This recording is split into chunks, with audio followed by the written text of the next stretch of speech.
initially wanted to make this video devotional, I really didn't think that there would be another catastrophic event besides, the global pandemic. It's really interesting that this next chapter of the book of Isaiah speaks all about the mighty falling.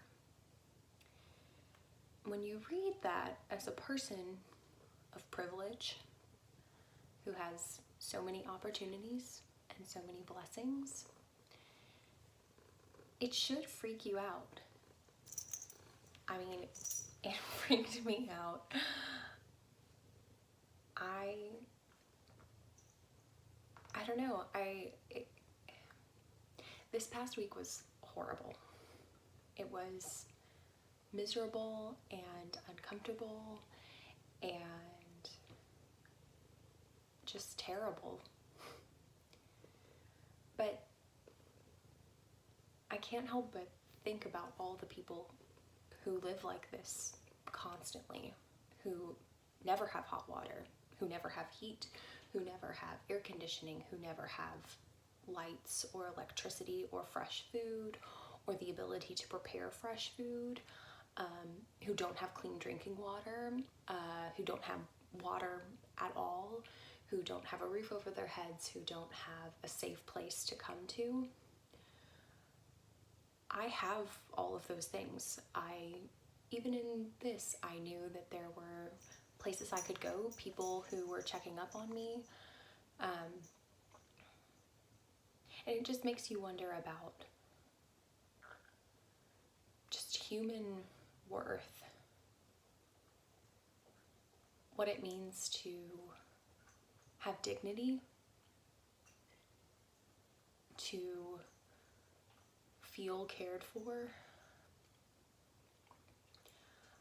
I took a shower for the first time in, 5 days and felt like a new person.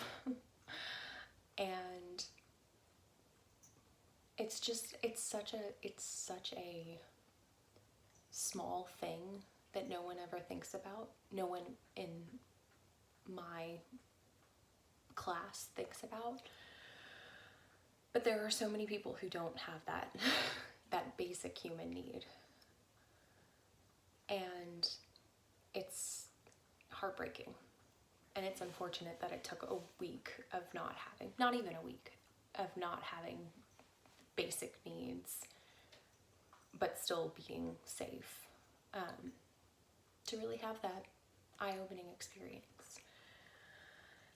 And the way this all deals with Isaiah and how it can really point back to the lessons in this chapter are that this is not what God wants. God wants everyone to be loved for, everyone to be cared for, everyone to know his power and might.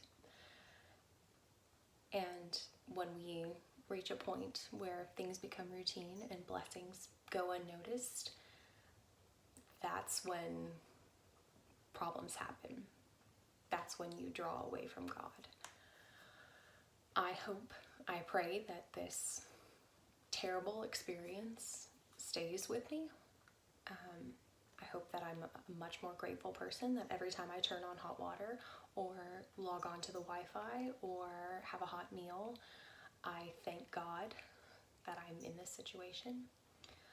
I'm setting up a monthly donation to Covenant House, Texas, because they help teens experiencing homelessness every single day, not when it's just a natural disaster like this one. And I'm just going to keep praying, keep reading, keep looking after people, because at the end of the day, there's nothing else but loving your neighbor.